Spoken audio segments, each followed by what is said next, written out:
Okay, selamat pagi. Assalamualaikum. Very good day to everybody. Welcome to our third installation of our webinar for this year.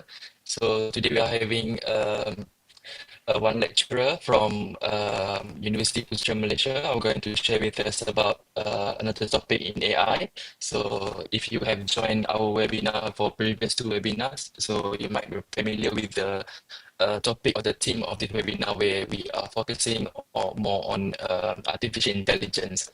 So how we can use artificial intelligence to enhance our teaching and learning, how we can develop assessment, better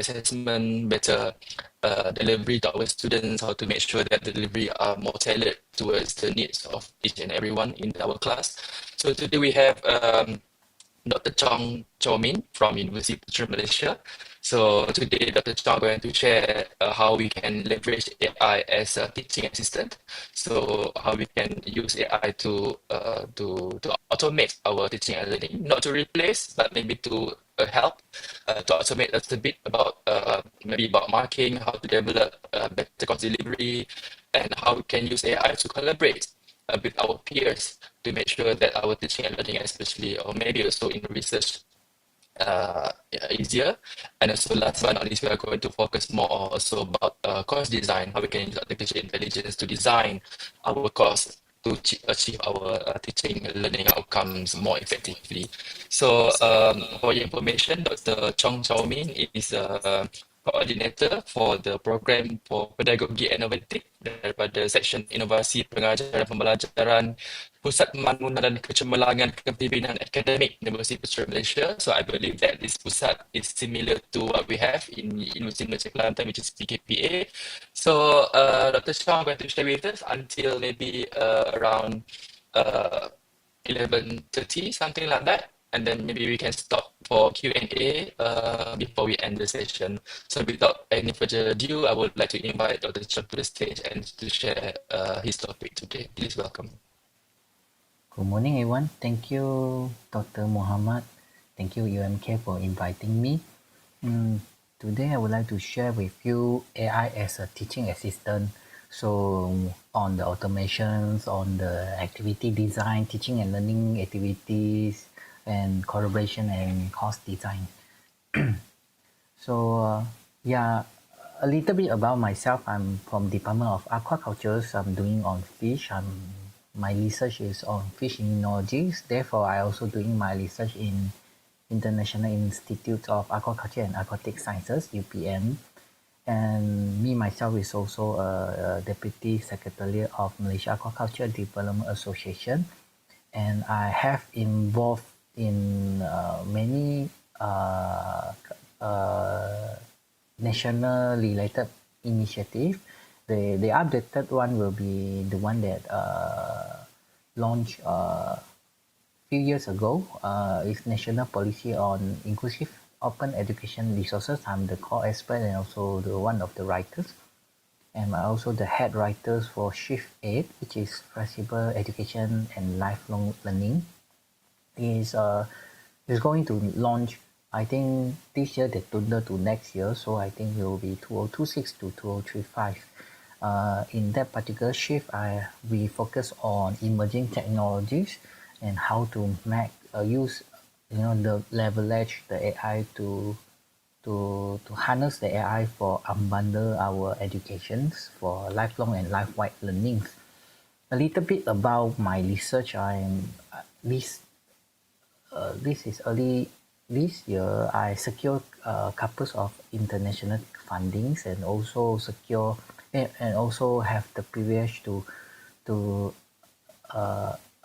obtain an award from Saudi Arabia, their government, NCPD International Prize for Scientific Research. I really hope that I can share with you what I know, how to use AI as an assistant. I really like this topic because AI is an assistant actually, and how we can harness the AI for that use. And yeah, that is a QR code for the award if you're interested. And without further ado, let me share with you what I plan to do for this seminar. I'll share some theory, and after that I will do demonstration. So it's a blend between the theories and also demonstration. So how we grading, do grading mentioned by Dr. Muhammad. Minute, I think minute is one of the administrative works that actually, taking consume a lot of our time. How we do minutes on all the tools that I going to share with you will be no need to subscribe, means free.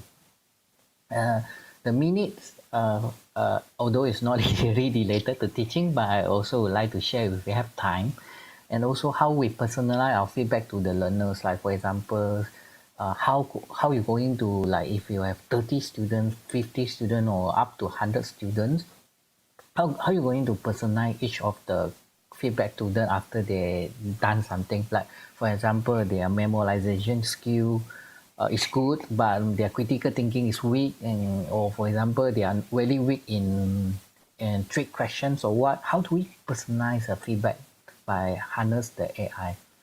And then we also tell you that we learn that even ourselves we tend to learn differently. Some people, they just cannot see videos. They can see video, but they observe nothing. They have to like put up papers and note down what they learn to mind map. Some people just need to have the visual impacts. Like for example, they are so used to TikTok and show short videos, so they need something visual to make them visualize their content. And if we ask the if we ask the so, sorry if we ask the previous educator, they will say that, oh, I do not know how to do videos, I do not know how to do podcasts and so on. So in content creation using AI and ethical use and how to strategically use, we know that we spend a lot of time on administrative tasks and we need to do grading and so on. Personalized feedback is nearly impossible if like you're handling 100 students, and then you have to design the course. Sometimes we, like for example, UPM recently we have our PLO 12 additional program learning outcome, which is focused on education for sustainable development competency.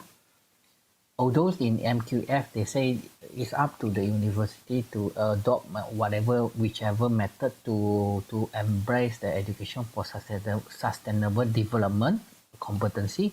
In UPM we make it a unique PLO, and when we have to do this PLO, that means we have to redesign our course if our course being selected as the one that to deliver PLO 12. So how I develop an custom GPT for my university to push PLO 12, I will share with you also. So we know all the problems. The solution, of course, is AI, the minutes, the documentation, the personal feedback, and so on. So let me show with you how we can transform our routine works to using AI, harness the AI powers to deliver the high impacts. Teachers and educators and students connections, networkings, and also growth. So yeah, so the topic given to me is automation, collaboration, and course design. By the way, this slide are made by AI. I give them the feedback, so I will share with you how I do this also. So hopefully that you can understand that all this content creation, how we can actually do, and automation, how we automated the feedbacks, the gradings, how we automated the minute tagging, how we collaborate, like how we allow students to use AI as a learning mentor, how they can ask real-time questions even we are offline, how to design course, how to design teaching and learning activities using AI. These are the 3 pillars given to me, so I'm going to deliver today's. So Sorry, let me mute. Okay, so we'll start with the first one. I think Dr. Muhammad mentioned about grading, automated grading. To be honest, I never do grading with AI for my student. Not even, hold on, let me not even not even review a research paper with AI. I'm not using that, but because I'm the innovative innovative pedagogies coordinator in UPM, I'm sharing AI, how to use AI or metaverse and so on, all the education technologies. Although that's not my field, but because I'm a heavy user, somehow I become the one that share a lot on this. A lot of people will give me feedback that how I'm going to evaluate this, which AI to use, how to do grading. To be honest, personally, I didn't do that because I trust my professionalism, so I have to do that my own. However, in case you interested in grading, you can actually create a rubric with AI, give the student work to the AI. However, I will teach you about transparency, privacy issue. There's many settings that you need to do before you just use GPT, because by default GPT will use all your data because you allow them to use, because you have to change something in the setting, which I'm going to share when I touch down on ethics, which is quite a final phase of the sharing later. So especially in dealing with gradings, you have to do like a lot of essays, especially like for example, we are allowed to do our week seven assessment, but week 8 we already have the closures for our SMP. SMP is for us to key in the marks, like really short time, and in that case, what you can harness the AI to help you. Right. Okay. Yeah. Again, I like the top. As I mentioned, AI is not a judge. They are their assistant. They don't have the empathies. They don't have the context specific. Although they are quite improving after the models keep other things monthly, even weekly, but they do have some bias and hallucination, which I'm going to show you later. And you need to always strengthen that the fact that you as an educator, you have your goal, you are the final determinant, you are the human factors, you are the final call for the grading, quantitative and qualitative assessment. And the rules of the thumb is AI is not for the final scoring, but they can actually drafting the feedbacks. The rubric wise, I will share you when I come to assessment. So, but let me share with you how we can customize our personal feedbacks. Because we want to see scaffoldings, we want to see the student growth, we want to see formative assessment as well as summative assessment performance for the student. How you're going to nurture them. Maybe last time conventionally the educator will tell you that I have time to changing my syllabus. I have time. I need times to chase after all the syllabus, complete the syllabus. Yet I have to do the grading. I don't have time to give them feedback and ask them how to improve. Yeah, but now with AI, you can go beyond just grading. You can actually personalize the feedback. Okay, so these are the step one. Is to create your grading rubrics. You need to tell them what the deliverables that you want, what kind of skills you want. Like you want the student to do what? You want the student to identify the problem, the skill to critically identify the problems, the skill to differentiate between facts and also facts or rumors and so on. All those are the skills that you want. You need to define it in when you want to ask the AI to to to to give you a rubrics, and you also can actually tell them that which levels, like how many tiers, like you want beginnings, proficiency, proficiency, excellence, or you want just 3 tiers or what, and then you tell them the weightage, which point, how many marks, and the descriptors. Like you can, if you have a specific descriptors you want to put, and for example, maybe your course are not given PLO communication and team spirit. So therefore, when the student doing PowerPoint, you can comment on their oral presentation skill, but you can't evaluate them. You need to tell the AI that, oh, I'm not evaluating any oral presentation or visual presentation. I'm only evaluating the PowerPoint based on their knowledge. So you need to tell the descriptors what you want for the, you need to set the criteria, let the AI know. Otherwise, the AI will give you very generic rubrics, or they will give you whether the student have given you eye contact, whether their voice are okay, the language they use, understand the clear, high clarity, and so on. Those are very pretty much related to visual and oral presentation skill. Maybe your course are not given like that. For example, in my fish immunology course, I'm not given with any oral presentations related PLO. So I cannot evaluate the student like that, because that is not fair and that is not being assigned to do. Okay, students are made very different.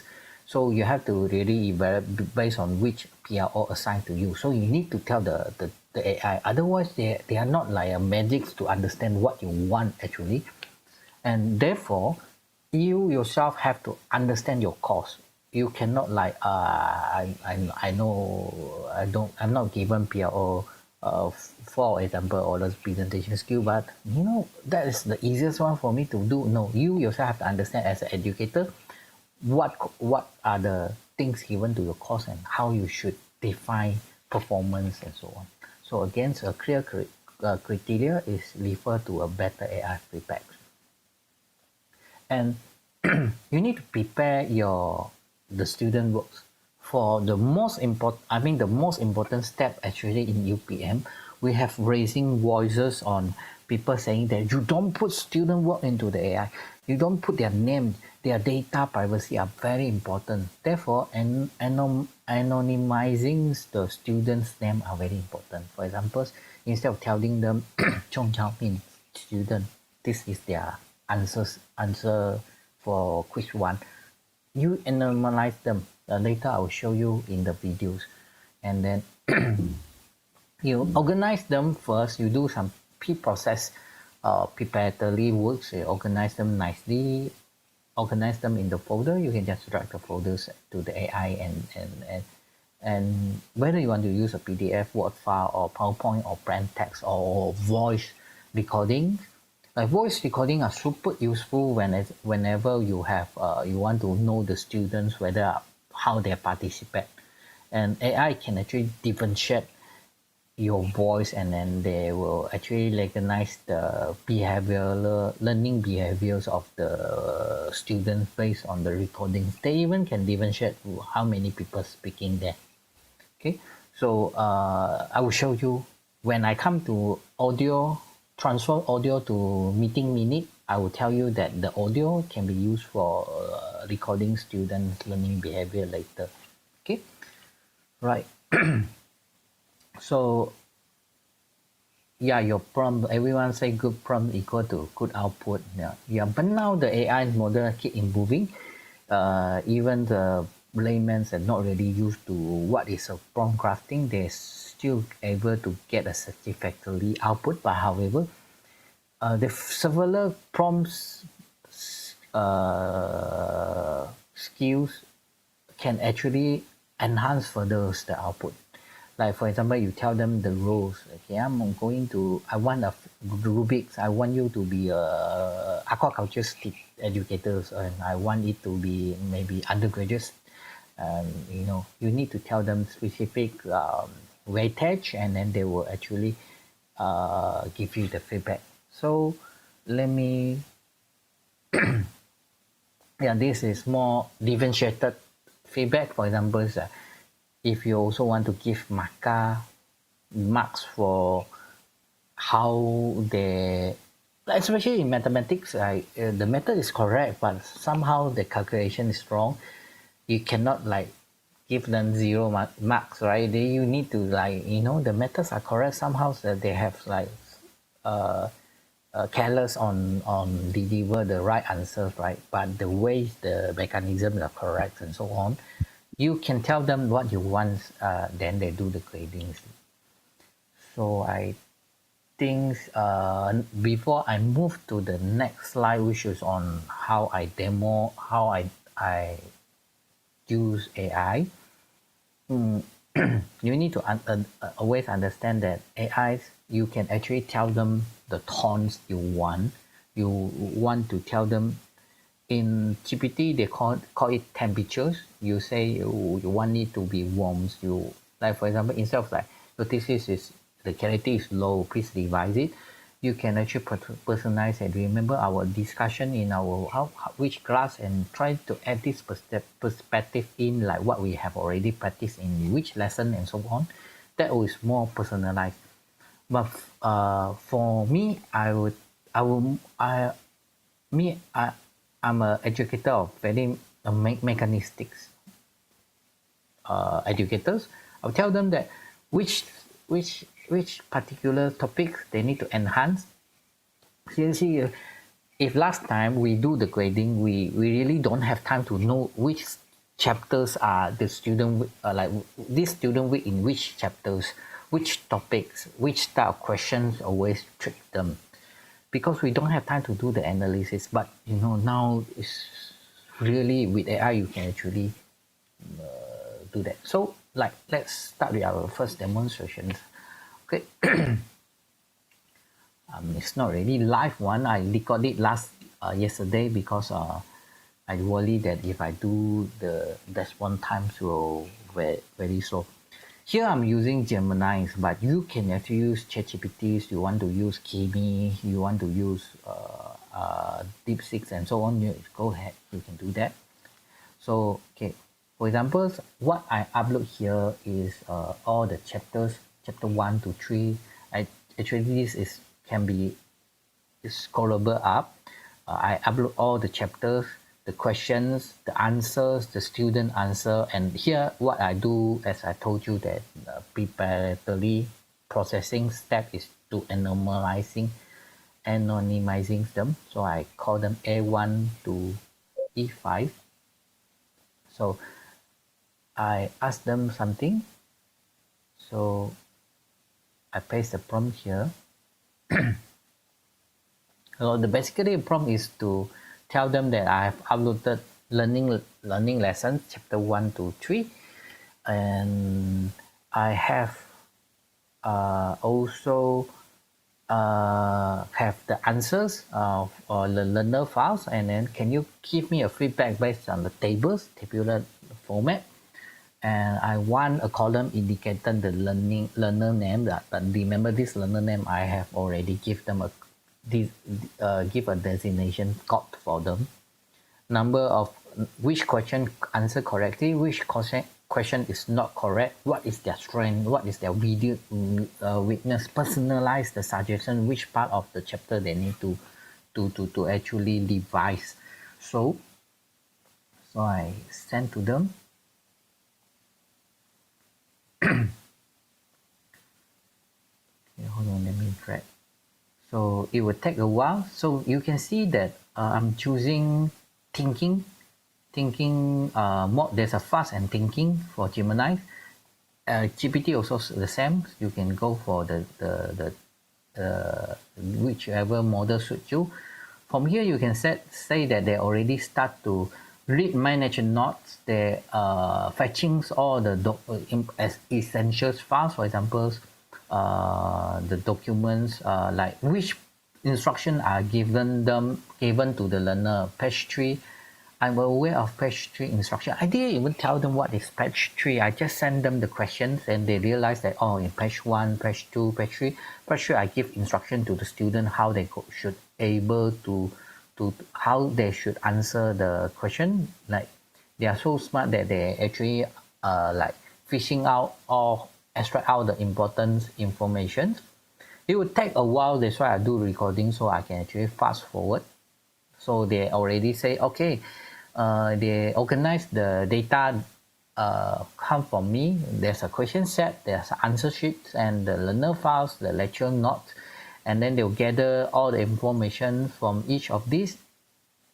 Then they get all this data, they analyze the questions, because I asked them to analyze the question because I want to know the question that I asked, whether which one is difficult, and I want feedback and so on. You can see that they start to do the analysis, and they realize that there's a learner files called A1, B2, C2, C3, D4, and E5. I just dump everything in, but however they know, okay, that is a learner file which is question set.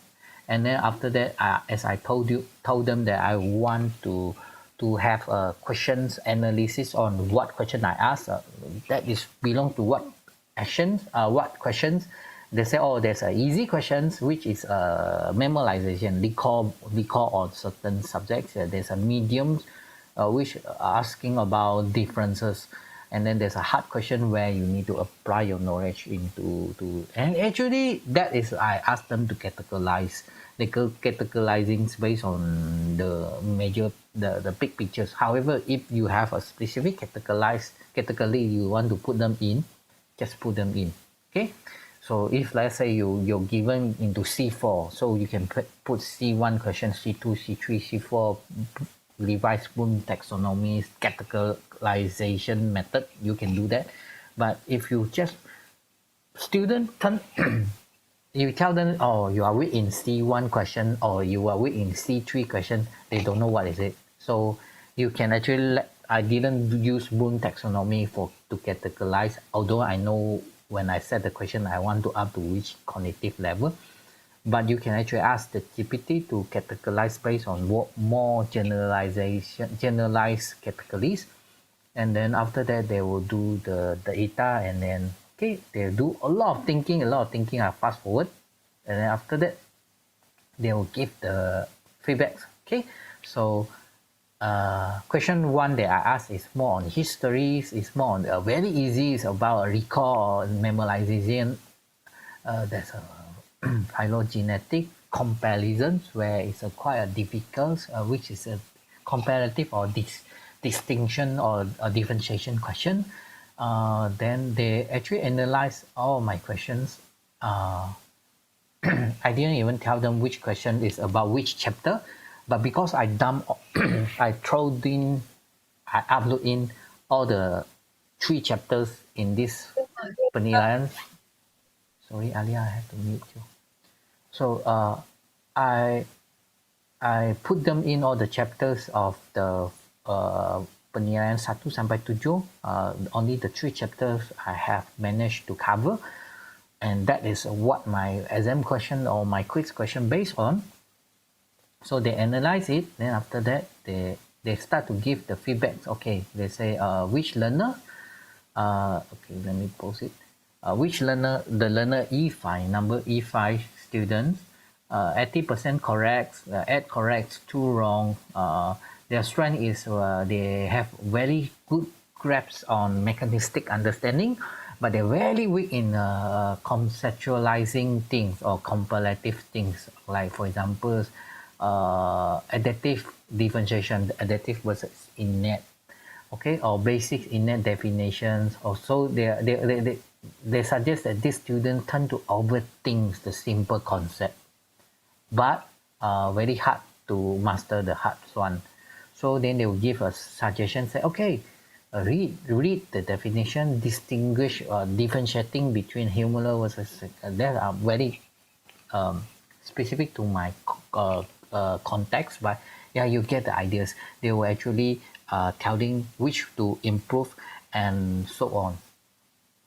So now they will ask you, do you want me to make a summary and so on? But I'm really not so happy with the feedback. I say, can you really, what about the question type, the learners strong? I want really like analyze them.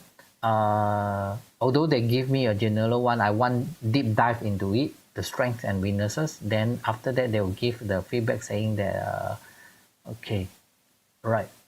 So hold on, let me stop.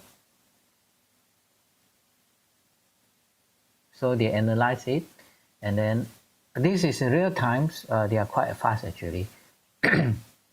After the first question, after they analyze everything, the second question they actually respond actually relatively faster. Okay, so they start to analyze it, and then after that, I'll show you what's the best thing they give me. So okay, stop. So which chapter they struggle to understand and so on, then like they have to focus on which chapters, particularly on Latin complement pathway, relate which section, because I want to know more details on which, like they tell me which section, but I really want deep dive into what, like that. So when I ask a follow-up question, they really analyze for me, then they give all the details, and then after that okay, which question visual, they are not good with visuals, they are very weak in comparative, then after that they suggest like if you want to deliver this topic, they realize that in general all your students weak in visuals or what, you need to enhance the visuals, and they give you examples. They even comment on my notes and say, okay, you can do this, okay, you can visualize them and so on, right? So these are the one of the example, personalize the feedback. Okay, you can do that for a big group of students, but remember every time you upload, maybe they have like Gemini, they have like 20 or 30 file limit. If you are free account, then you have to upload batch by batch. All right, I think give me up to 50 or files, and GPT is based on file size.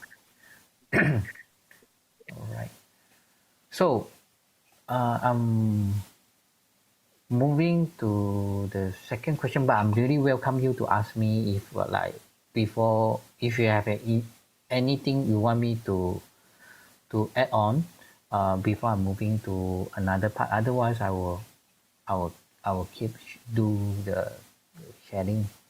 Right, as I mentioned, students are very different. If you know that if you study neurological study of learning behaviors, our learning patterns differs with another person's. The learning pattern we have, learning pattern of humans is as unique as our thumbprints. But some are visual learners, some are actually need like scaffolding, they need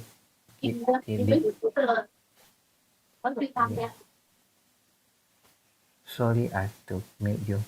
Okay, some they really need kinetics and so on. So again, you can use all the free tools you have with your free quarters, but it's more on what you want actually, your prompts. I will show you a few examples. Like visual learners, they need images, videos, graph, auditory learners, they really need to listen. They can't cope with the videos that have a lot of animation but do not have explanations verbally. Kinesthetics learners are really need hands-on. They really need to do some things. So all this you can actually get all the survey from the students, or you can observe the students. I like to do games so I can observe the student behavior. Some are tend to very composed. They are very quiet, but they're very composed. They really easily to handle acute change. Some students are very excited, very shy, but they very tend to get stressed and so on. All the observation you can actually note down by AI, and then you can do the you can actually see their performance from the previous analysis, the feedbacks, and also the interview with them and so on. But okay, say you have done all this, you want me to do like let's say you want to create the image and so on. I will actually the videos, the podcasts, everything I will show at the second almost the last of. I will just share you with another AI which I really like. because I worked in my class, I train the student which AI to use, which AI to adopt in their in our class, and then they bought the AI favorites one, and then that particular AI is like really can do many things, so I will keep that into the end. Okay, so let me show you the interactive activities. Okay, exercise, like for example, do games. Okay, again, I'm using Gemini. You can use ChatGPT because Gemini, I recently do a sharing on Gemini, so I have all this recording ready. So yeah, you can actually register the Gemini and then you upload the chapters. Like for example, I put my chapter 2. I say I want a web-based game. You deliver the outcome. Very straightforward. The problem is not something like you are the game designer or you are ed text. No, I didn't. I just tell them what I want, and then after that they realize that okay, your chapter 2 is about they suggest non-specific cellular walls and so on. Then they suggest how it works. Like okay, so I say, oh, I like your ideas. Go ahead and create. So you can continue to chat with them until you're happy. So I say, please create the web-based games now after you give me the plan. So they start to analyze and so on. Okay, so what happened here? So after they do all this, they give you the code. This is the code. And somehow I'm being signed out. When I almost copy the code, I being signed out. So I have to rerun it. I realized it didn't capture at all. I was so sad. And so I said, okay, yeah, I restart this. I say, yeah, please create the interactive game. Come on. So they will start to analyze and then give me another game, but which is okay. I copy the code. Okay, HTML code here, how you're going to apply. Like if you are not really good in coding and so on, don't worry, just copy this button. You go to your desktop and then you right click, you go create a new, you go to the prop up menu, you go for text document, and then you name the text. For example, this I want to name it as game. You do it, okay? And then you paste the code there, but don't save first. You have to save as, and that is where you, from TXT, you need to change to HTML. And then you can close it. Then the game will appear here. When the game appear here, you double click on it, you realize that they already designed you a game. So this, they actually, hold on, I have to mute someone. So this game, how it works, I also, when I record this videos, I'm not sure how the game works. Actually, I'm learning how it, there's a lifespan bar on the green character here, which is the chapter 2 granulocyte. So and this is the pathogen. So I realized that, oh, it actually delivers. He actually they have a different level here. This level is to teach them about chemoattractant, which is chemotaxis, using all the signaling molecules or the pathogenic fragments from the pathogens. Okay, right. That is the chapters in very beginning of my chapter 2. Okay, so I know that, okay, what the games want to deliver. Hold on, it somehow, let me restart it.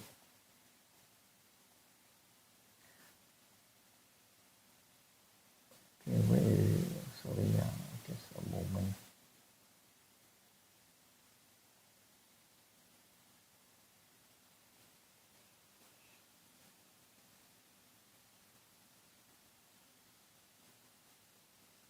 It has not respond to my cursor. Okay, let me drag it again. Okay.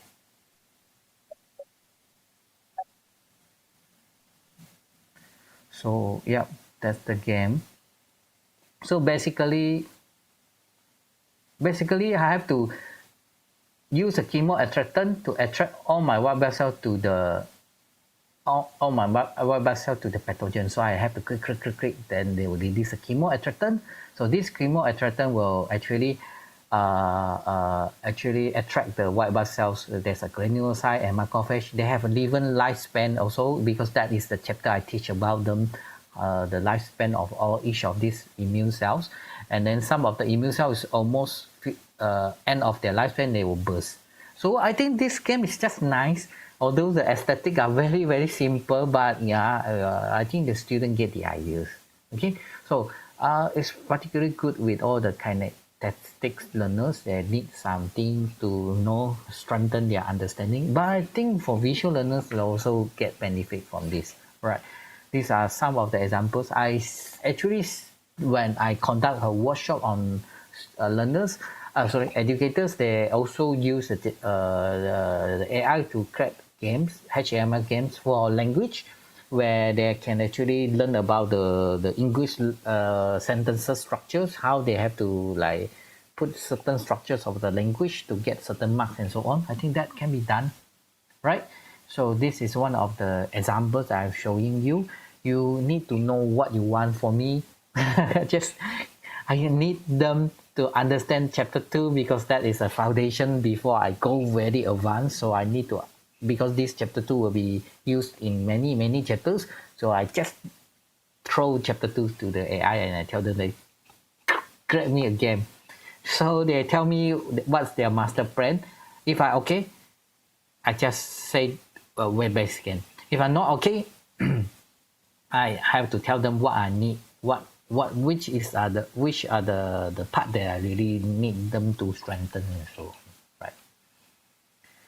Okay, so there are many tools you can use to create videos. There's Solar, the Greens, Ruma, and so on. I can name it. There's so many AI. But I'm going to show you at the end. There's one AI you can do all of these later. Okay. Images you can do Nano Banana. Like for example, this slide I create by Nano Banana and so on. Pixels is if you go UMK using UMK email, I believe you can get free. Okay, because Pixels and KPT have some collaboration. Adobe Firefly is also one of the very good AI. I like it so much.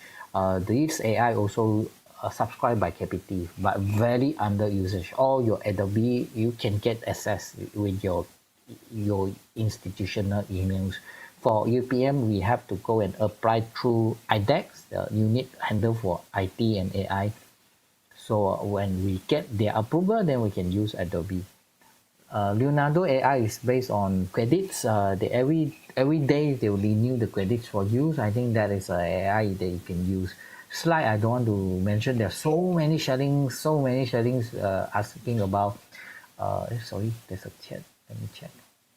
Solar AI is commonly I see content creator. Yeah. Solar is good, but I tell you, there's so many China AI because of the language barriers, but they are so good. If you can use tools like Google Translate, you can just translate them. There are so many AI China one. If you go to their China TikTok, we call them Douyin. You can see that there are many sharing of all the powerful AI. But Solar we are very friendly for us. If we good with English, Solar is good. I tell you, Nano Banana Pro is so crazily good. Like all this slide is not the PowerPoint later I show you is just images. All these are images. It's not words. It's all created by Nano Banana Pro. Okay, let me show you. Right. I will go deep dive into the visual demonstration ready at the end, but let me show you some theory first. Your prompts, you need to let them know what you want. It's like you need to tell them, okay, create a step-by-step diagrams to describe photosynthesis. And I want the diagram to be full of descriptions. I need a comparison table. I need a visual metaphors. Like in this case, they will say that the plant is like manufacture the factory to harness the the light energy through photosynthesis. So they give a metaphor here. So yeah, you have to tell them what you want actually.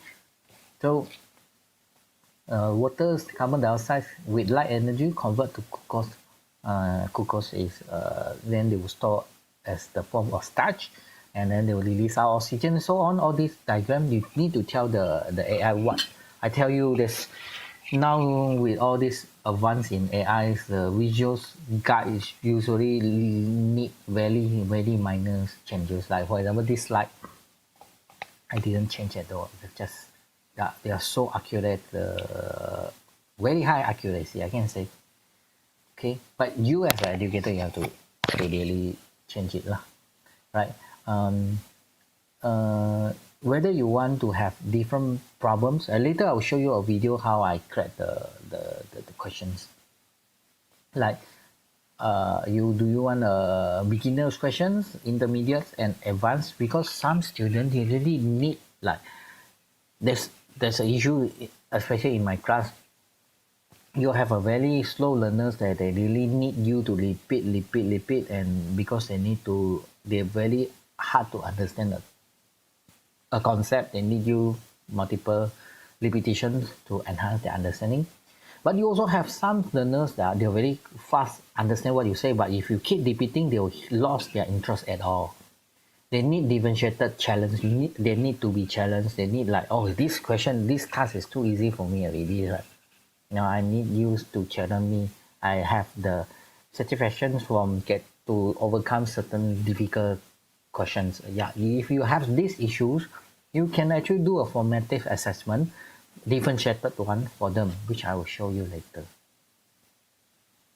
Right, and also you can monitor them. I'm not sure about what LMS you use. For us, we also still using Moodle. We call them Putra Blast. There's a lot of learning document that I can log in, where I can actually get the report and analyze them.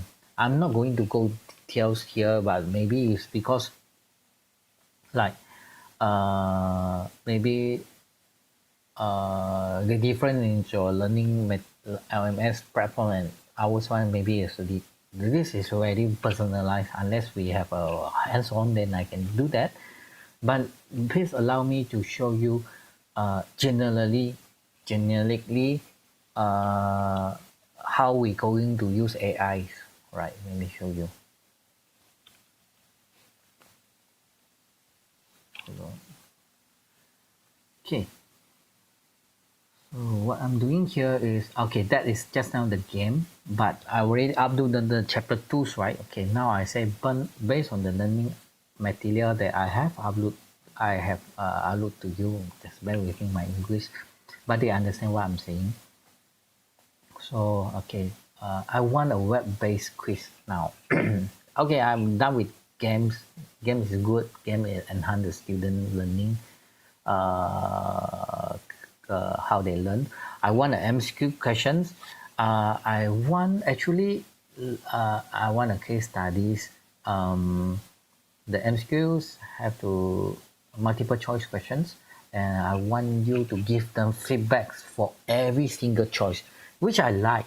If you go to your LMS, if you do H5P in your LMS, sometimes they will say that if the student choose this choice, this choice is wrong. What feedback you want to give them?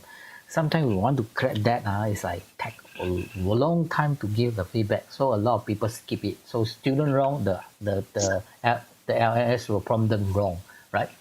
So now here I want to tell them that, can you just give me each of the choice, each of the answer? I need feedback. If they pick A is wrong, what feedback we need to give them? And then I need at the end how many total duration student has spent, because that is, I worry that the students go and detect many times, and then to get the perfect mark, they already know, okay, answer 1 is A, this question is C, and so on, although we shuffle them. So the duration, like, is impossible. The duration, how they spend for each questions, actually tell us that whether they repeat or not. And also I want to know that which questions stop them, like they spend a lot of time to for that question. So I ask them, I need a summary page. I need the option for the learner to send, for the users, the learner to screenshot and send to me. Like, for example, this is just a formative. I'm not evaluating them. I'm not giving them the mark. I want to understand them, whether how good they understand my subject. It's more formative, right? Last time we very hard to do formative because we just don't have time to do it, right? And we don't have time to give feedback. If there's no feedback given, it's not formative. But now with AI, we can do that. So I say, okay, get a case study and multiple choice. Okay, then they start to analyze my chapter again. So this time, instead of creating game, they will start to do the assessment, multiple choice, and they have the feature of time tracking and have a feature to summarize at the end. And then also they can save the end page to email me. Okay, so they will start to give me this HTML code. Again, this HTML code is not something very alien if you are not belongs to this field. Like for me, I'm from aquaculture. Don't be intimidated by this. You just need to copy the code, and after that you need to go against like usual, go to the place you want to, like for example, if this case I put on my desktop, you can use in your documents, create a new text document, rename them, paste the code here. Instead of save, you choose save as, and then the end, the txt file format, you change to HTML format. So let's see what's going on now. So they will have this HTML for you where you save. So now they tell you which this chapter about. So the first like fish in case study, a fish infected by virus, and then this and that. So they start to ask a question. So I pick. Then the answer say correct. They'll give you feedback, and then okay, next question. Now I want to pick a wrong question, for example. Respiratory burst. So I know it's reactive oxygen, so but I say perfluorine. Then they will tell you that, oh sorry, it's too fast. They will give you a feedback incorrect. Why perfluorine is incorrect? Perfluorine is not belongs to granulocyte, is belongs to non-specific cytotoxic cells in fish. It's not a part of oxidative respiratory burst inside of the phagocytes. Then this is the feedback I like. Because usually wrong is wrong. There's no feedback. Students don't know what they're wrong. But with this feedback oriented quiz, and you can know that the learners, they will appreciate more. Sometimes they will spend more time to understand the feedbacks, which is good. Okay. Then all this, let me fast forward all the questions. So we want to see at the end, do they really give me a screenshot or not? I really want a screenshot, right? Okay, let me just answer everything first. I will to drag. So here, at the end, okay, hold on. And at the end, they really give me what I want. They give the feedbacks, they give the times, they give the total score and a total duration spent by the learners. Okay, for which question they spend more time, which question they spend like 3 seconds, they can get the answers. From here, I can analyze them.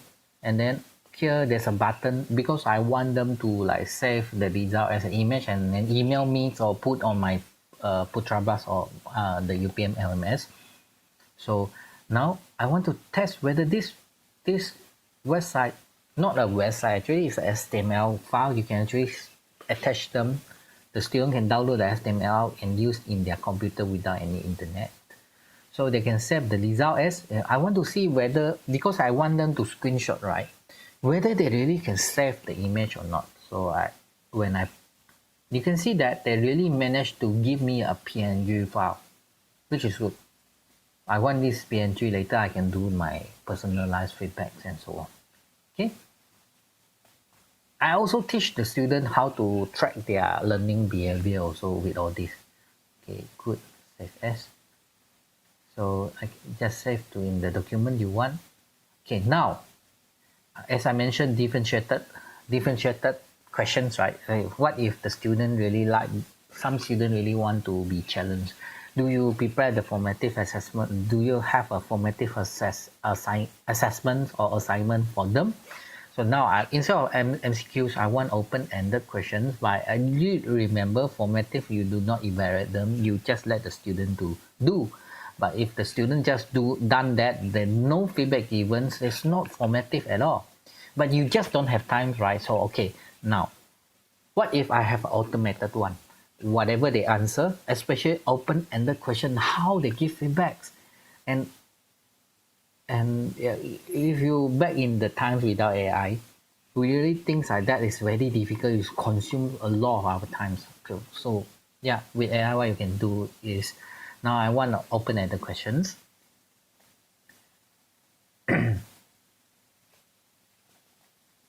What I type here is I I want an open-ended question. I need feedback. Sorry about the typo. I said feedback. So just feedback and screenshot function as usual. So they start to do the analysis. They give me the HTML like usual. Our old friend new text document. Open-ended question. Paste the HTML. Save them as HTML instead of TXT.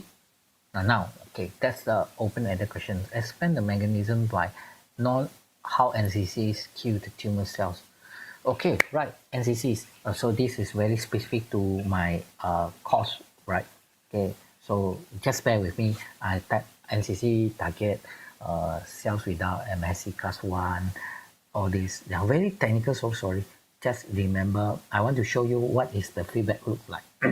So they also detect the cells without FS, overexpressing FS. They use the FS ligand trigger program cell death.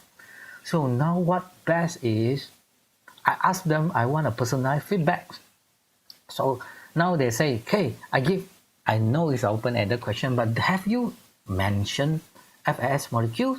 Then the student can take on their own. Yeah, they mention FS too. They mention FS ligand also. But they didn't mention these proteases. So here, so I understand that, okay, the student will know that, okay, yeah, there's a key point that open-ended question, but there's a few points that they have to cover. So these are the formative assessment we look for. You don't just dump an assignment and then you say that, oh, because I do not give scoring, so that is formative assessment. No, you need to give them feedback. So with AI, you can do that. You can automate the feedback. You can automate the checklist. These are just the basics one. When I conduct a workshop, hands-on workshop, some educator really go deep dive into what kind of feedback they want. It's like so crazy and so creative. Yeah, it's just your imagination is your limit. So yeah, you can just tell them what you want. Be clear what you want. They will really do for you. So all the open-ended question as a lectures, I answer that, I will realize that I will miss something. I didn't mention vessel directions. And I tell you, this is good for you, good for lectures to do your final exam and prepare your answer scheme also. Which mark that is actually good to give them score, right? Remember I'm not sure about UMK, UPM after modularity final exam, we need to give answer scheme and which point have to have score. So yeah, with this AI, it's also helping lecturers to design our final exam.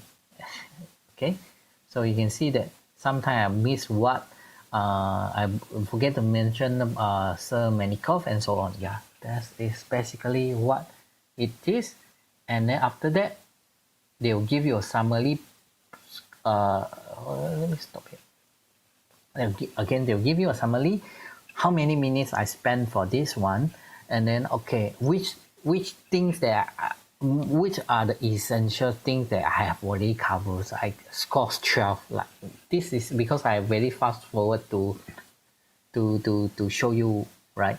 If that is also a good guide for the student, they can use the AI to mentoring them. Okay, you as a lecturer with AI, seriously, there's many things you can do with it. All right. Okay. If you have questions, you can type in the chat.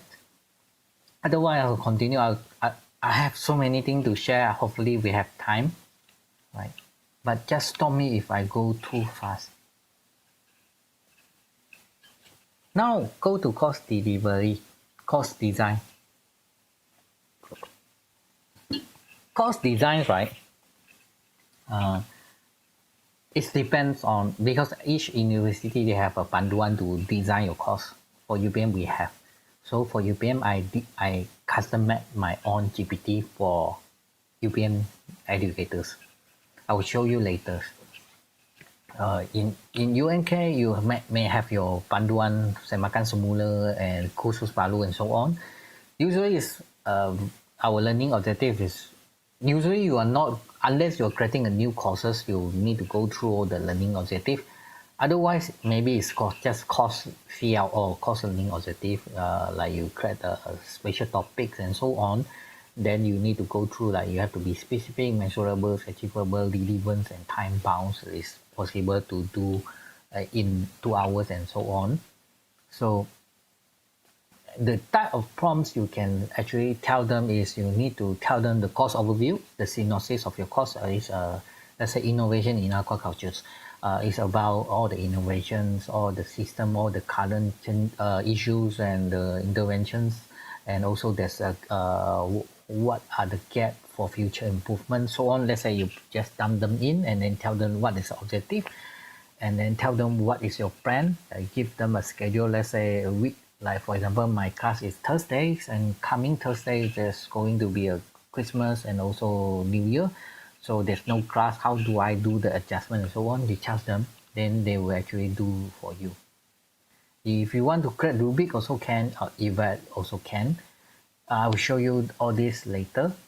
Like which are the topic you want. Like for example, this is American Revolution. You want them to organize the discussion based on what. But let me show you the prompt that I developed. In UPM, I developed this custom GPT called ESDC Pedagogy, because we have a new PRO, for education sustainable development competency. So there's anticipatory competency, collaborative and competency, normative competency, systems thinking competency, and so on. There are 8 of them. So we design a new PRO just for the specific competency. You have to link to one SDG target. So that's why we really separate them as a new PRO. We know MQF say there's 3 ways to do this, but for UPM we really design we use scaffolding method, which is a brand new PRO. However, if you create a new PRO, you cannot just create a new PRO for the educator. You need to tell them that, okay, if you're being assigned this PRO, what you have to design for your course. So for me, I have trained my own GPT and I share for free for UPM students, UPM educators.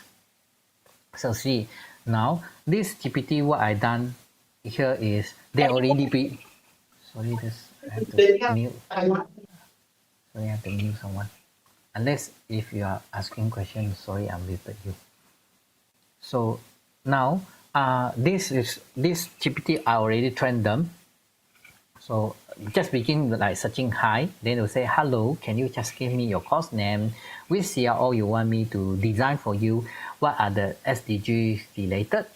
So whenever you're ready, provide these 3 input above, and I want to make a disclaimer, AI generated suggestion may contact mistake. Why I want to do this disclaimer? Because I've been developed custom GPT for my university.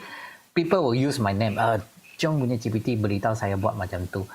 No, so that's why I want to make a disclaimer that you know, you are the subject expert, you are the final determinants. Okay, so in this case, I put in the course name is concept aquaculture secular, which is concept of secular aquacultures. So which CRO I want to make into? I want to design activity. So this CRO I paste them, and then the C cognitive level 5. Anticipate critical thinking competency, which is one of the ESDC, and target on SDG target 12.5. Okay, that is for my synopsis. I paste them in. Okay, if I'm happy, then I enter. So now, so they say, great, thank you. You already provide me the course, which is secular aquaculture concept, cognitive level C5, ESDC, which is our PL12 level critical thinking, and based on SDG target, reduce waste through prevention, reductions, recycling, and reuse. Now they will start to analyze it, because I trained this GPT already. So now it will say that, okay, Oh, I can suggest you several activity you can do. You can do a simulation on case audit. Why it why it support cognitive 5 and PLO 12, and why it relevant to target 12.5 of the sustainable development goal. So I read through all the activity, which activity I like, and I see, and I say, oh, okay. They actually really tell me which one. I like the number 4. Say I want the aquaculture circularity simulation game. Okay, so I want the number 4 one. I'm super interested. Okay, I want to do game. I really a game person. I really do a lot of game in my class. Okay, I want activity number 4. So I just type activity number 4. So in this case, I say great choice. Okay, what you have to do, you can actually have a dashboard on all these topics. So we're going to do the simulation game on all these topics, and then they will say how it aligns to C5, ESDC, how it aligns to 12.5, and then which step I need to do. I need to assign the role. I need to make a scenario for 3 to 4 decision round, and then I have to do the evaluation, and then they give me a rubrics. So this is a 3x3 rubric. If you're not happy with 3x3, you just tell them I want higher tiers, I want 5x3s and so on. So each of the criteria, they give C5, they give critical thinking competency, they give how it related to SDG 12.5 and so on. Then after that, I realized that no, this is just a game. I don't want it to go until C5. So I say I want to design this activity just for my PL12.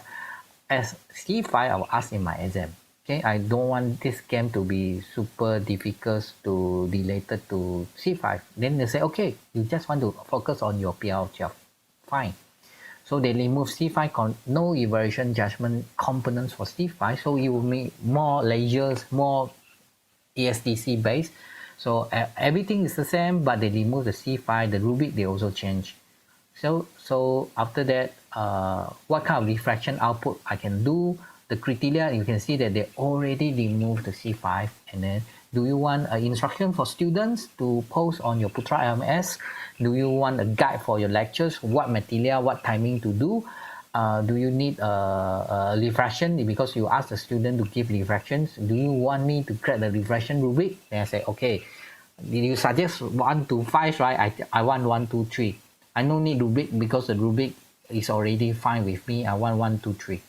So here you go. They will tell you, okay, the student instruction is this one. You can just paste and copy and put on your LMS or put on your PowerPoint slide. And for us, what we have to prepare, I have to prepare a roll card. What things I have to prepare, they list out for me. This AI, this GPT is trained by me. It's just for ESDC. Okay, but remember, you can do that for any AI you use. You can use GPT, you can use, let me stop here. Basically, you get the ideas. You can design your course, you can design your, I have another GPT to do synopsis and so on. But this is more on class activity because I train them with all the theory principles, what kind of ESDC related to what kind of pedagogy related to education for sustainable development. Because I'm the coordinator for innovative pedagogy, so yeah, I have to do this training to the GPT. So each of the user, when they start the GPTs, they do not need to train them again. They do not need to upload all the document. They do not need to tell them all the requirements and so on. I have trained them. But in your case, if you do not have this custom GPT, doesn't matter. You post your course synopsis, you tell them what is your PLO and you explain to them PLO. You cannot just tell them PL4. Maybe your PL4 is different. They do not understand what is PL4. You can just upload them some, maybe your Semakan Panduan and so on. Tell them you are PL4 and then they will design similar things to you. Okay, so you can do that for your course, right? Okay. So I'm going to take question here. I'm going too fast because I have 20 more minutes. I have so many things to share yet. I will take question, and now I'll take the chance to drink water and so on. But if you have question, you can let ask me now. Otherwise, after that, I will just continue.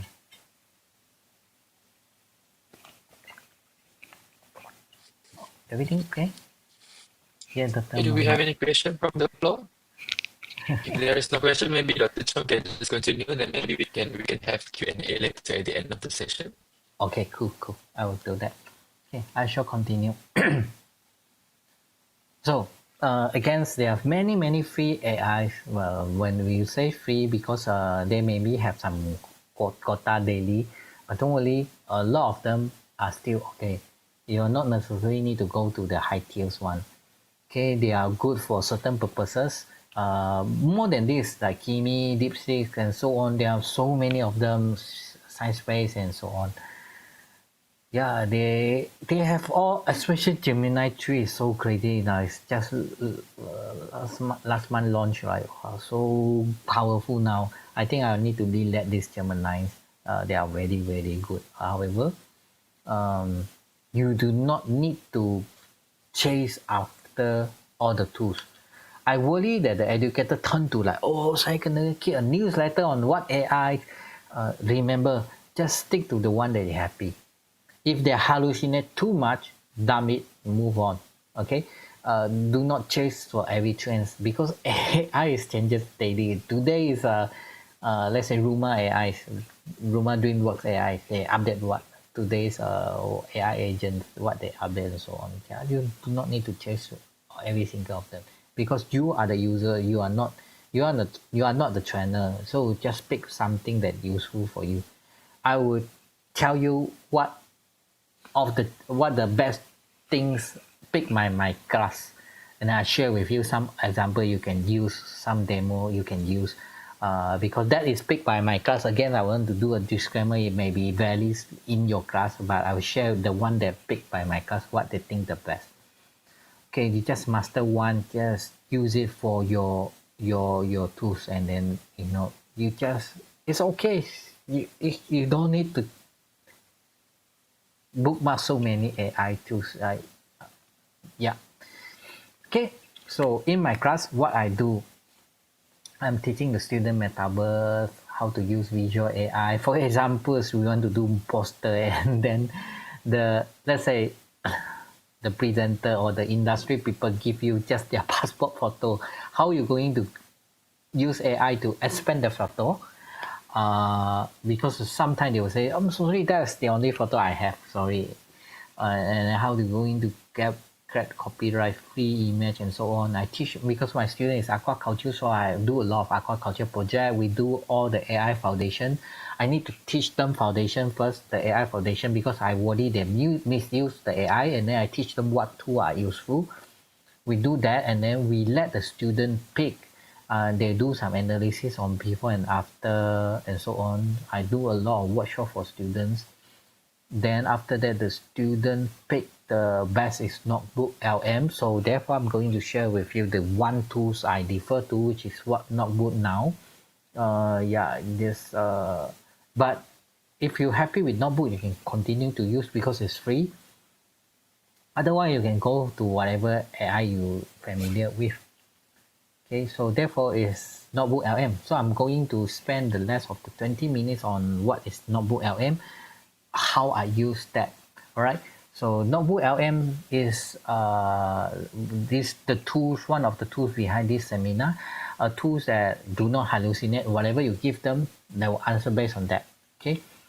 And then it's structured like a notebooks, and it's like a learning mentors, research buddy, but they are not hallucinating. They are source bound. They won't go beyond the source. For example, if I put all the fish document in, I ask them about chicken, they'll say, I'm sorry, based on your sources, you do not mention anything about chicken. They do not like for example, certain AI, you tell them that, can you tell me durian char kway teow? There's no such thing durian char kway teow, but they will start to please you, so they will start to hallucinate.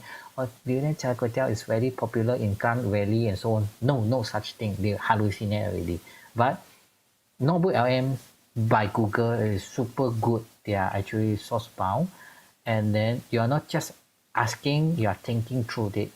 So let me show you, maybe some of you already familiar with the Notebook LM. How you're going to start is just normal, just go and search Notebook LM. After that, you click on this Try Notebook button. And then if you already log in with your Gmail, then they will straight away bring you in. Otherwise, they will ask you to sign up with Gmail. Then here there's an example of notebook created by people, but I want you to go for create your own notebook. From here, you can see that you can actually upload the PDF, Markdown, audio, this thing, audio is so good. You can actually record your meeting, upload them. They will actually do a minute for you. You don't need to go and subscribe for other notebook taking up, because this is live stream. I don't name the AI. Yeah, you do not need to pay for it. Okay, there are many other things, images, PDFs, and so on. Even the all the images and even the markdown file is okay. Okay, let me continue.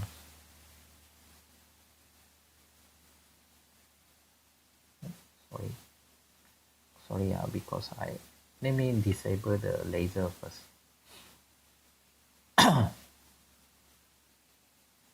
Sorry, I have to disable my laser, otherwise I cannot drag forward. Okay, so now in this case, I put in some of the Malaysia Aquaculture Development Association minute in. I didn't put my lesson because early in November, I done one seminar for supporting staff, so they are very minute based. So I give you example of minute, but you can picture it. Later I'll give you a QR code for student related material. So now they analyze my Malaysia Aquaculture Development Association minutes. So here, that's it. You can just ask them which minute about what thing. Like for example, if you upload your lesson, student can just straight away ask them the lesson, like which lesson about lysozyme, which part they will tell you. For example, here I upload all the minute. I want to know, maybe you encounter this issue before. In the main meeting, they spend 30 minutes searching for which minute related to which issue, right? It's wasting time. You can have that. You can ask them. Okay, so you know how to start already. Now I tell you the interactive audio, which is super useful. Also, if you put all your learning material in, you can transform them into a podcast. That is good for auditory learners, right? So in this case, I put in this, and after that I create audio overviews.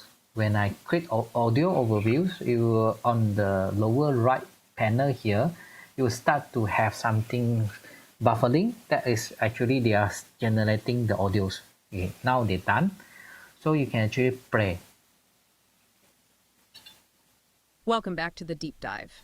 Today, we are going right inside the operations of a really influential So I think you are quite familiar with Notebook LM, but if those that are not really familiar with Notebook LM, I'm not sure whether you can hear the audio just now.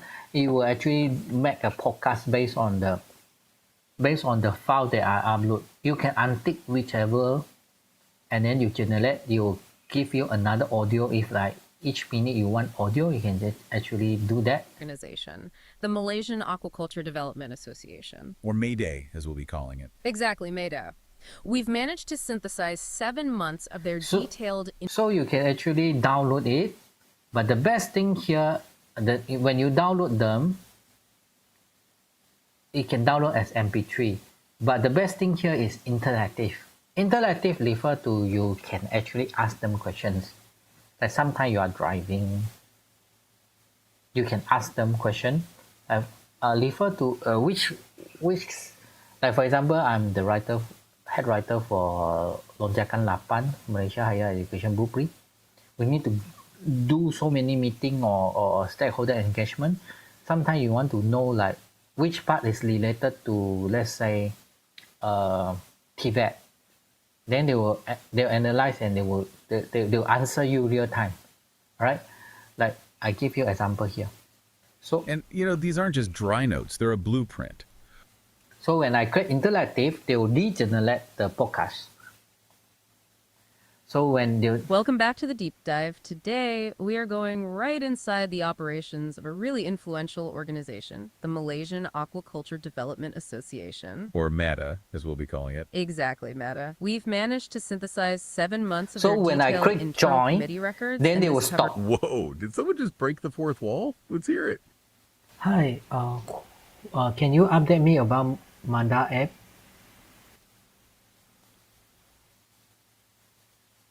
That is a great question about the Meta app. Oh, we love that you're tuning into the digital aspects. Okay, let's unpack this. Absolutely. The application, or the MATA app, is managed by a committee member named Gia Lee. He's actually coordinating the tech development with Dr. Chong and others. In the March minutes, they agreed that GLA would first verify the payment proof for the app. So you get the idea. You can actually ask them question. They'll tell you in March minute. In March minute, they mention what? Like in this March minute, they mention about Manda apps. Same thing go for teaching. You can upload your document in. The student can actually interact with them. There's a share button here that you can share with student. Like sometimes you do not want the student to get access to your learning material before you deliver to them. But you want, on the other hand, you want them to do some preparation and so on. Yeah, you can just share them. They do not have access. They can't download all these documents, but they can still interact. They can do MyMath. They can do activity. They can do video. They can do audio and so on. Yeah, it depends on how you use it. Again, these are just the tools. Case study or example usage examples are the most important here. So again, you can do mind mapping, retrieve the informations, reporting, and so on at the chatbot. Again, I'm still using my association thing. If I create video overview, there's something buffering there. That is to create the videos. I can also create mind map. So you can see that the mind map is also buffering. I can create a report and so on. The report here is like, for example, you want to do minute, you can create minute here. So say I want to have all these minute at the end of these 202 files, I want to do an annual report. I can just create annual report. So you can see that there's a buffering of report. Then the another generating report tab is actually appearing. So let's say mind map is done. There's so many mind map apps here. The best part is each of these, like let's say appointed members. These are the appointed members who account what. Say let's say I want to know about mobile apps. I click on mobile apps. They will bring me back to the chat box, and then they will answer me that what I like the most is, okay, now they will answer me Chala and Dr. Chong challenge this. Okay, let's say when you click on their reference number 1 here, they will refer you, they will tell you that that is in which meeting and which part of the minutes mention that. So again, if you upload your documents, bear in mind this is bilanguage association, so our minute have to prepare in Mandarin and English. Okay, I give you an example here. You can ask them, can you tell me about local trips, right? Okay, local trips. We discuss so many local trip plans, and who is the person in charge? Okay. Remember, you also can ask them, if you upload your teaching material for students, the student can ask them questions like, what's the difference between CRP and antibody, and they will actually answer you. Don't worry about if all the info are extracted from different files. They will actually really smart and study. In this case, I asked about my association. I want to know what local trip plan.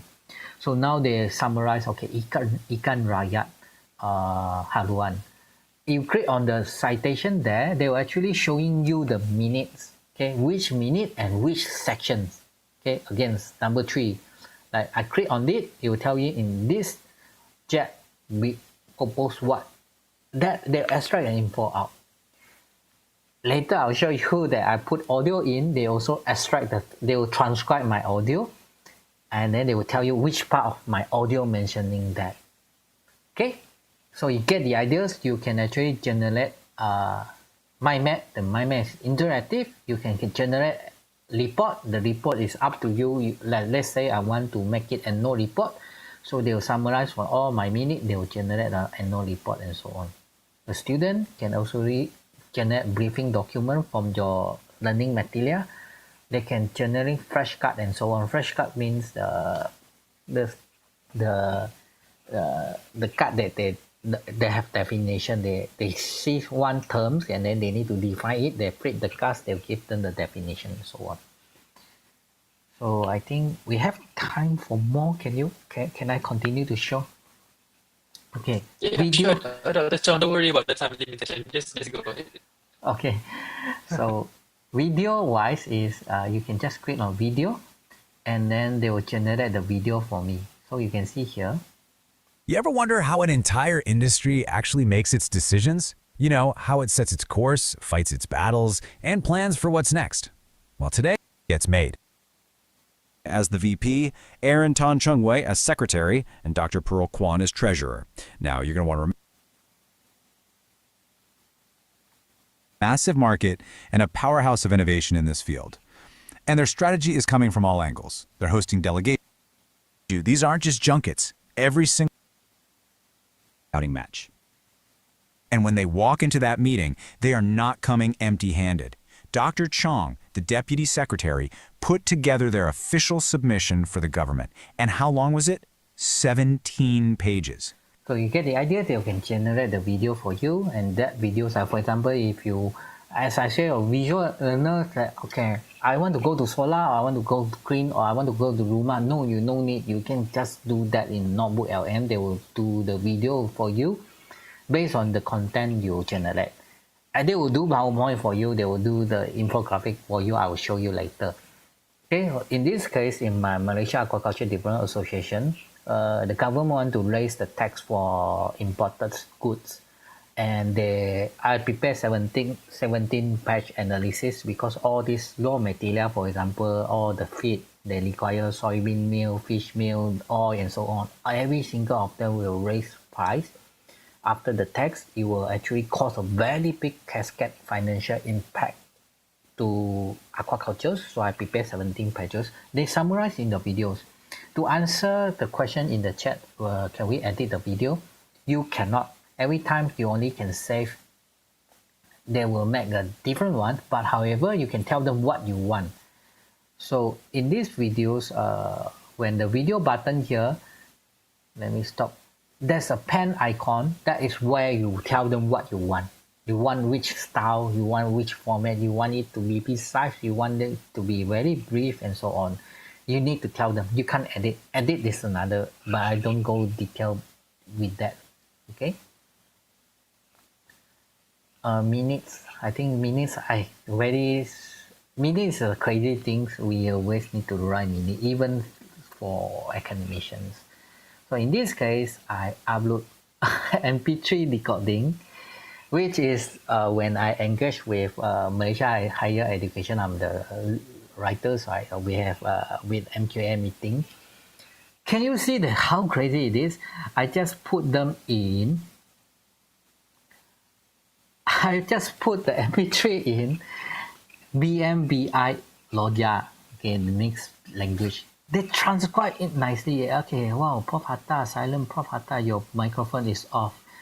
Thank you so much to Dr. Chong for preparing the video. The younger generation, there are so many things there. You can see that la, le, all those Malaysian slang are actually captured there. They are so smart. You do not need any other AI to do that. So, okay. So again, like usual, I go to report. I click report here. I want to make minutes. Here, I don't see any minute here. So I have to click create your own. Create your own. So yeah, my cursor will go up later. So I create your own. And I tell them what I want. I want a minute. I want to tell them who is the attendee. And I want which format. So we generate the report. So again, they generate report here. Which is nicely. They generate the report. I can just download, done already. That is the format I want. Otherwise, I can just ask them here. create a table of agenda and action by. So they create. Can you see the citation or the numbering there? That is actually when you click on them, they will bring you to which part of the decoding. You can see, okay, apa jawab rasa dah okay ni. Or you can see that they actually know different people talking. Then they actually know which part. Like, come on, you have 5 hours meeting. You tell me that mana kita mention part yang pasal, let's say, open distance learning. You seriously need to go listen back the video and drag, it's wasting time. But if you put here, done. Okay. And what you can use for learners is you can require them to do recording if they have breakout sections in Zooms or Google Meet, or they have a physical breakout group. You ask one of them to record them, send them the audio. You can actually analyze their behavior. So you can create your report based on their learning behavior. Okay, you can change your language. Like for example, okay. In this case, this is my student, and this no, I think this is me. Later, I will have a audio of my student. You can go to setting, which is above upper right here, and then go for output language, and from here you can default is English. You can actually change to Bahasa or Mandarin or Japanese and so on. Then after that, they will actually generate for you. Okay, like this example is Fala. Fala is my student, so you can see that they upload the FYP documents for her studies, and also my course and so on, and they actually update their weekly learning thing also. I think that batch is quite devoted notebook and they learn a lot. So in this case, here is where you can tell what audio you want, what video you want, what PowerPoint you want. You can tell them focus on what. And then you can see that when you Datang ke sesi perkongsian kita hari ini, kita nak tengoklah sikit beberapa pandangan menarik. Ini daripada siri webinar pasal inovasi. Okay, I stop here, sorry.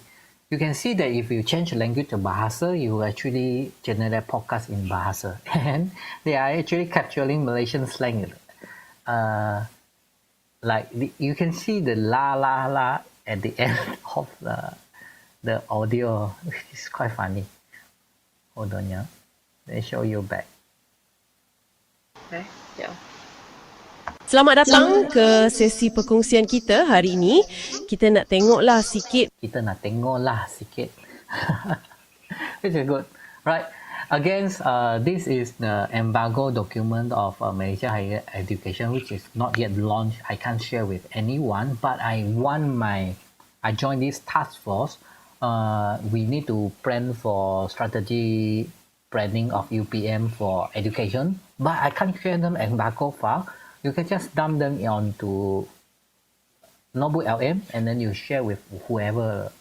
Okay, they can't download this document, but they can get the information by asking questions, generate video, flashcard, and so on.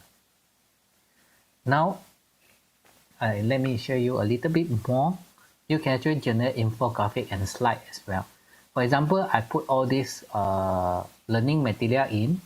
I create infographic and I create slides. Okay. Then you can see that they are actually generating the slide and infographics. So if it done, can you see the infographic they generated? It's so good, so good. This is publishable quality. Okay, like so good. They summarize my materials and then they summarize it so well. Then I can actually download them now. And for the slide is also really good. I think the graphic is good. It analyzes the issues. Can you see the 3D anti-microbial they generated? It's so well, right? They understand the mechanism and so on. Okay, so there's no reason that you can't create PowerPoint or even the slide here. They are because they have Banana Pro embedded into Notebook LM, so they are very good. All right. Okay. I'm not getting any commissions. Hey, hold on. The screen sharing stopped. Oh, ties up, is it? I think somehow my sharing No, stopped. maybe you can try share once more. Oh, sorry. I thought time is up. Oh. All right. Let me share again. I will try to be fast. So sorry about that. Let me try to wrap up. Oh, what is this? Sorry, it's not this one. I'm sharing the wrong file.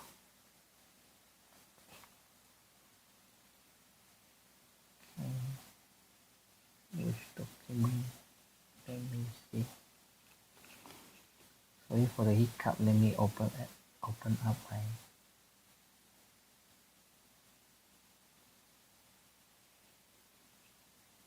Hold on.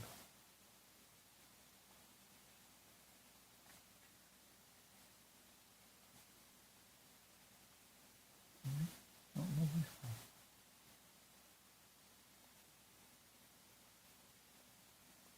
Oh, this one. Okay. Sorry, I have so many tabs open. Right. Let me continue. You can actually maximize your impacts with AI. Be specific, and you have to be the determinants. You have to remain the academic integrity and start small. Do not go overwhelmed. And human touch is you need to balance automation with your personal connection. You need to give the feedback and avoid filtering. Do not blind trusting them. Do not give very unclear prompts. You have to emphasize on the ethics and do not over rely on them. Transparency, integrity, privacy, and bias. And know that there's a bias. You check for the bias and also, as I promised you, I have to show you privacy data control. So I'm going to open my ChatGPT. It apply for any other things, any other AI. In ChatGPT here, under your name here, lower left, you go to setting here. If you go to setting, under data controls here, there's one improve the model for everyone. Default it is on. You need to off it. Otherwise, all your documents are shared to the models. You may encounter people saying that, okay, I brainstormed the ideas with the ChatGPTs. Weeks later, the same proposal will appear in the answer by the GPT to give to another users because by default it on. So please do me a favor, go to your setting there, off it, okay? Because you are sharing to everyone. If you okay with it, if by default you is on, so you should off it, right? Let me continue my sharing also. So remember privacies, you need to know about the data privacy of it. There are more about AI ethics, which they actually ask the educator to become AI proficient. This is by UNESCO. They mentioned that written assignments are vulnerable to AI. Please use the alternative and authentic assessment. You can read further by scanning there. And then they want all the learners to have at least AI literacy. So you can scan these UNESCO documents to read what kind of ethics they actually want the student. Against, if you have a good prompt, save it. You have a good template, save it. You know what flow, and do the good practice share with. Sorry, too easy. Sorry, you are jumping the slide. Okay, so and talking about automation, although it's one of the topic given to me, you need to remember automated feedback, grading, and so on. I shared earlier. It's not really the true power of automation. Automation is about AI agents. They can reply your email, they can log in for you, they can do so many stuff. However, I cannot share today because it will be on 2 hours. If you really want, you can actually do a separate workshop with me. And I actually a certified trainer by Meta and AI Singapore. Whoever being trained by AI Foundation courses, this 10 module by me, you'll get a certificate by Meta and AI Singapore like this. If you're interested, you let me know.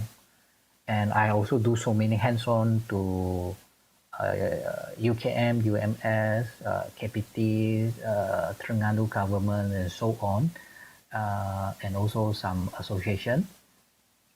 And actually, in fact, Wednesday and Thursday is the AI workshop. My AI workshop for UMS. I will go over to Sabah tomorrow, and then the workshop will be on Wednesday and Thursday. And again, there are so many sharing we done in UPM here. We are welcome UMK to all of you to view. You can send this QR code and look for copy AIs. Like for example, we also share rubric, visualize all the data and so on, how to performance analysis and so on. All these are interesting topics. This is the last year poster. This year we have another batch, but I use this poster. I don't have time to compile them.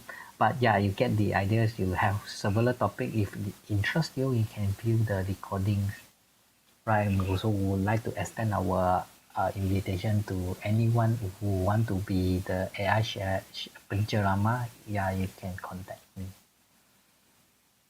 Yep. I want to end my presentation before moving to Q&A is to know that you this week you pick one tools, try one task, define your prompts, and then integrate it in your learning. Okay, let's stop the sharing. Back to you, Dr. Mohammed. All right, thank you so much, Dr. Chong, for the very nice presentation. So I believe that all the attendants today learn a lot of things, how they can leverage artificial intelligence in their TNL. So before we end, I would like to open the floor for any questions from the audience. If there is any questions you would like to ask, if you need any clarification from Dr. Chong, so why we still have Dr. Chong online now.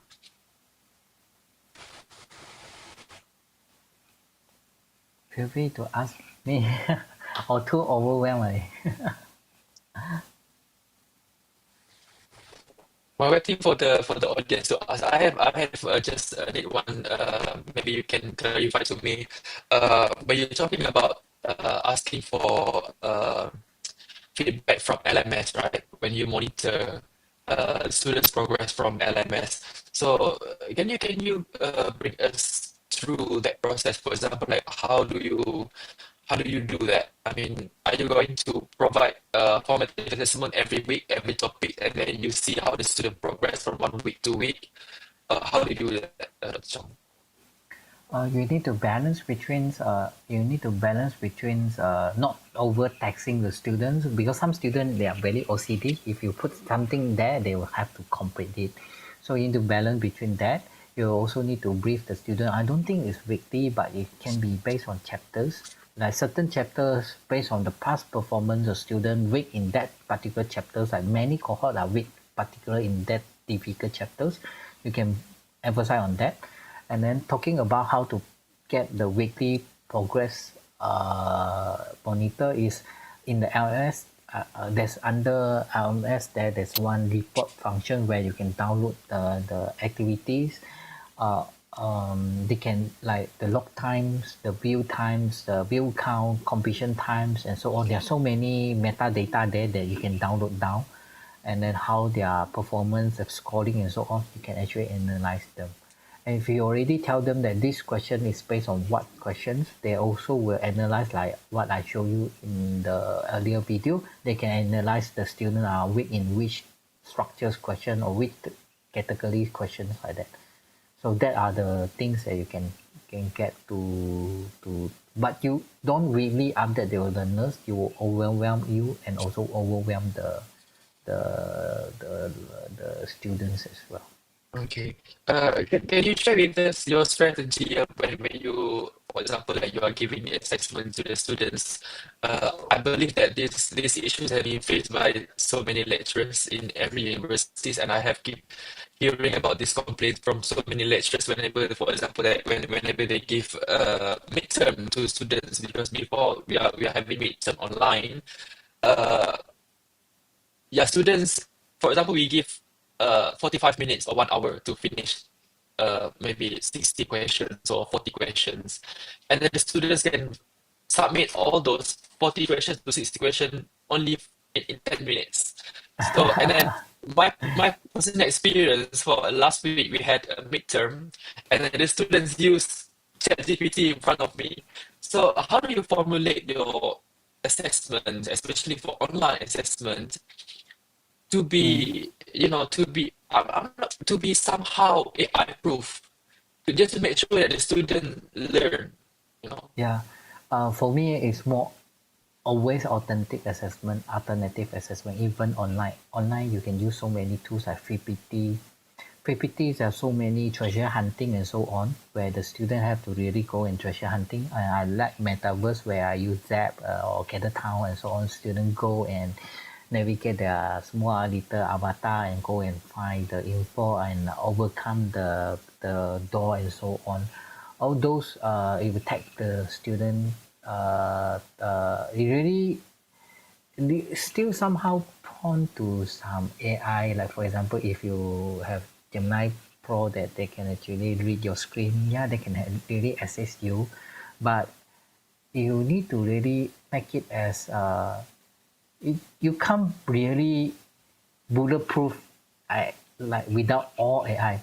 Even my students from China, he showed me that through Zoom, real time, if you ask them English PM mixed question, they can answer you with their audio, but it's not answered by them. It's answered by their digital clone of them, but they actually listening to your talks and so on.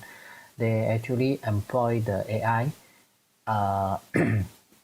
in their PC, not the web-based one. They have to download and deploy them in their PC. They really show me the step how to do that. It's so complicated, but I'm still learning. And again, I will tell you is even if you put the links, they also so now AI can do so many things now. So again, back to the purpose of assessing the student is to know their understanding. So you have to create more activities that you actually can actually assess their understanding instead of web-based. Quiz-wise is easy for them to get the easy for them to for us to get the feedback, but it's very prone to AI. Or you maybe can use AI to shuffle the interview question. The student have to join in that special recording session and then answer the interview, which that is also quite less vulnerable to AI. There's so many things we can do if we do it online. But for me, I always do games. I'll do PEDX where they have to, like for example, I have a topics on membrane potential. The student have to drag the icon to the draggables to show that what action potential and so on. Those are very quite resistant to AI. The student need to understand to do, not like answering by words. There are many things we can do for online. That is what I do for my class. But if physical class, I really go games. I always do game based. Like I create games. I create there are many games I do. I have a superpower games and so on. So you have to role play and so on. So many things I can do that they have to understand those. But also teach student AI is their assistant. Like for example, in my course aquacultures, where they use AI to do the packaging. They make the packaging or do the promotion video and so on. uh, you need to let them know when they grad, they also will face a competitors of very good AI proficiency when they pursue their career. Those are the candidates that may change, like interview for the same job with them.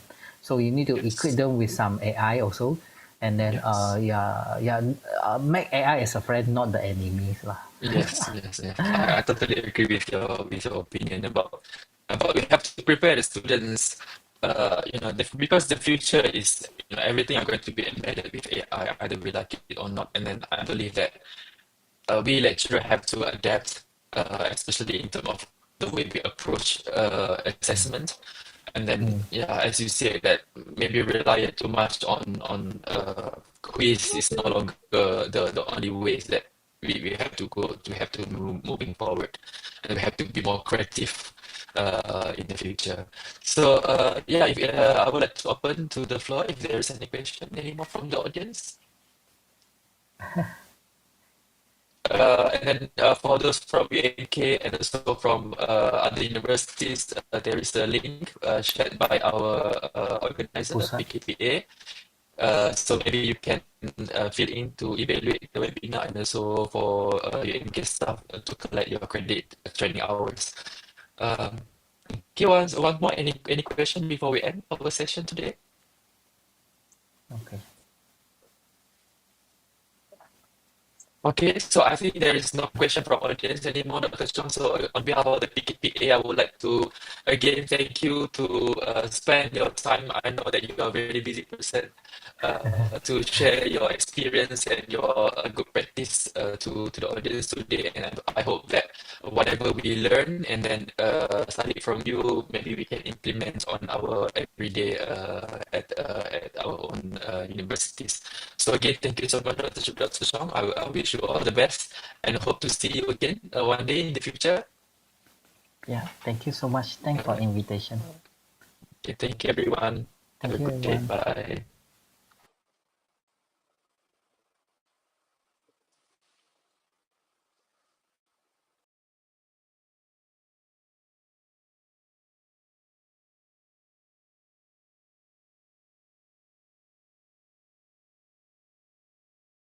Thank you. Thanks.